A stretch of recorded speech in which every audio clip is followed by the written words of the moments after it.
أعوذ بالله من الشيطان الرجيم. بسم الله الرحمن الرحيم. بسم اللہ الرحمن الرحیم۔ سنن ابن ماجہ، ابواب المساجد والجماعات، باب لزوم المساجد وانتظار الصلاۃ، حدیث نمبر 799 799۔ نبی علیہ الصلوۃ والسلام نے ارشاد فرمایا، ان احدکم اذا دخل المسجد، تم میں سے جو بندہ جو کوئی مسجد میں داخل ہو جاتا ہے، کان فی صلاۃ ما کانت الصلاۃ تحبسہ، جب تک وہ نماز کے انتظار میں رہتا ہے تو وہ نماز میں ہی شمار کیا جاتا ہے۔ گویا کہ جب نماز سے جتنا وقت پہلے مسجد میں آ کر بیٹھتا ہے، انتظار میں بیٹھا ہے، اس کا نماز پڑھنا ہی شمار ہو گیا ہے۔ والملائکۃ یصلون علی احدکم ما دام فی مجلسہ الذی صلی فیہ، اور جب تک وہ اپنی جگہ پر جہاں اس نے نماز پڑھی ہے وہ بیٹھا رہتا ہے تو فرشتے اس کے لیے دعائیں مانگنا شروع کر دیتے ہیں۔ یہ سلام کے بعد ہے کہ سلام پھیرنے کے بعد جب تک وہ بندہ اپنی جگہ پر بیٹھا رہتا ہے جہاں اس نے نماز پڑھی ہے تو فرشتے اس کے لیے دعائیں مانگنا شروع کر دیتے ہیں۔ اب یہ بیٹھا اپنے ذکر اذکار میں بیٹھا ہے، نماز کے بعد ویسے بیٹھا ہوا ہے اللہ تعالیٰ کے گھر میں، تو اس کی دعائیں شروع ہو جاتی ہیں اور فرشتے کہتے ہیں اللہم اغفر لہ، اے اللہ اس کو معاف کر دے، اللہم ارحمہ، اے اللہ اس پر رحم کر دے، اللہم تب علیہ، اے اللہ اس کی توبہ کو قبول کر لے،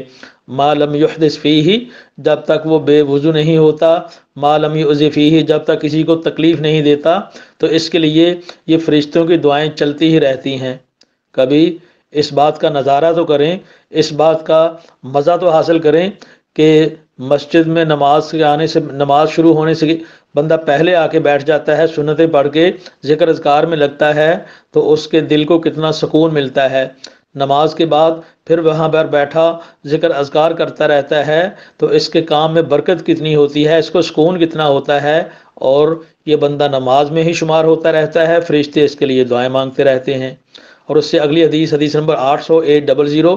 نبی علیہ الصلوۃ والسلام نے ارشاد فرمایا، ما توطن رجل مسلم المساجد للصلاۃ والذکر، جو بندہ مسجدوں میں بیٹھا رہتا ہے اللہ تعالیٰ کی نماز کے لیے اور اللہ کے ذکر کے لیے، الا تبشبش اللہ لہ،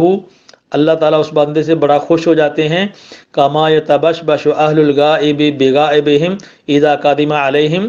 جیسے کسی کا کوئی بندہ کہیں باہر گیا ہو، سفر پہ گیا ہو، کسی محاذ پہ گیا ہو، کسی جگہ پہ گیا ہو، وہ وہاں سے واپس آئے تو جتنی اپنے واپس آنے والے بندے کو دیکھ کر خوشی ہوتی ہے، اللہ تعالیٰ کو بھی بندے کو مسجد میں دیکھ کر، نماز کے لیے دیکھ کر، ذکر اذکار میں دیکھ کر اللہ تعالیٰ کو بھی اتنی ہی خوشی ہوتی ہے جیسے تمہیں اتنی خوشی ہوتی ہے کہ فلاں بندہ کہیں گیا ہوا تھا، اتنی دیر کے بعد واپس آیا ہے، جو تمہاری خوشی ہے ایسے ہی اللہ تعالیٰ اس بندے سے انتہائی خوش ہوتے ہیں جو مسجد کے اندر اللہ کے ذکر کے لیے بیٹھا ہے، نماز کے لیے بیٹھا ہے۔ اور اس سے اگلی حدیث 801، حضرت عبداللہ ابن عمر رضی اللہ تعالیٰ عنہ کہتے ہیں، صلینا مع رسول اللہ صلی اللہ علیہ وسلم المغربہ، ہم نے اللہ کے نبی علیہ الصلوۃ والسلام کے ساتھ مغرب کی نماز پڑھی، فرجع من رجع وعقب من عقب، جنہوں نے جانا تھا وہ چلے گئے، جنہوں نے بیٹھنا تھا وہ بیٹھے رہے۔ گویا کہ کچھ لوگوں نے نماز پڑھی اور واپس اپنے گھروں کو چلے گئے، اپنے کام پہ چلے گئے، کچھ مغرب کی نماز پڑھنے کے بعد اگلی نماز کے لیے پھر بیٹھے رہے، وہ عشاء کے انتظار میں بیٹھے ہیں۔ فجاء رسول اللہ صلی اللہ علیہ وسلم مسرعا، اللہ کے نبی علیہ الصلوۃ والسلام جلدی جلدی چلتے ہوئے آئے، قد حفظه النفس، نبی علیہ الصلوۃ والسلام کو سانس چڑھا ہوا تھا، وقد حسر عن رکبتیہ، نبی علیہ الصلوۃ والسلام نے اپنے گھٹنے کھولے ہوئے تھے، یعنی کہ تیز سے چلتے ہوئے آئے اور سانس پھولی، فقالا، تو نبی علیہ السلام نے فرمایا، ابشروا، لوگو خوش ہو جاؤ، ھذا ربکم، یہ تمہارا اللہ ہے، قد فتح بابا من ابواب السماء، اللہ تعالیٰ نے آسمان کے دروازوں میں سے ایک دروازہ کھولا ہے، یباہی بکم الملائکہ،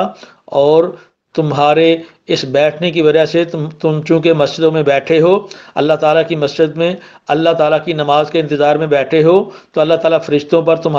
فرشتوں کے سامنے تمہارے اوپر فخر کر رہے ہیں اور کہتے ہیں انظروا الی عبادی، میرے بندوں کو دیکھو،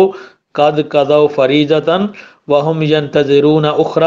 ایک فریضہ انہوں نے ادا کر لیا ہے، دوسرے کے انتظار میں بیٹھے ہیں۔ تو گویا کہ یہ بہت بڑی فضیلت کی بات ہے کہ جو بندہ جتنا وقت اپنا مسجدوں میں گزار لے، یہ اس کے لیے باعث رحمت ہے، فرشتے دعا کرتے ہیں، اللہ تعالیٰ خوش ہوتے ہیں۔ اللہ تعالیٰ ہمیں زیادہ سے زیادہ وقت مسجدوں کے اندر گزارنے کی توفیق عطا فرمائے، نمازوں کا اہتمام کرنے کی توفیق عطا فرمائے، زیادہ سے زیادہ اللہ تعالیٰ ہمیں ذکر اذکار کے اندر لگے رہنے کی توفیق عطا فرمائے، آمین ثم آمین۔